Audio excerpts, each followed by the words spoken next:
Voici donc quelques prescriptions concernant le mois de Sivan.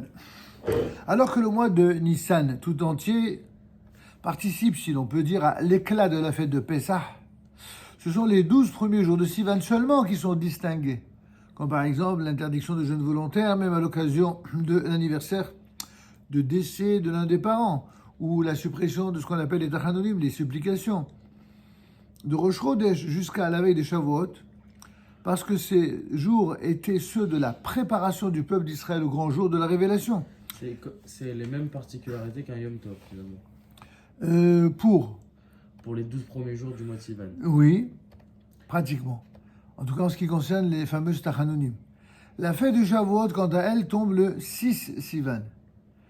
Dans la diaspora, il y aura même un deuxième jour de Yom Tov, le 7 Sivan. Le 7 Sivan, en effet, à l'époque du Temple, s'appelait jour du sacrifice, parce que ce jour, lorsque la fête tombait Shabbat, eh bien, les milliers de pèlerins venaient au Temple pour offrir ce qu'on appelle Hagiga, le Korban Hagiga, qui ne pouvait être apporté la veille. Seuls les sacrifices publics étaient autorisés le Shabbat.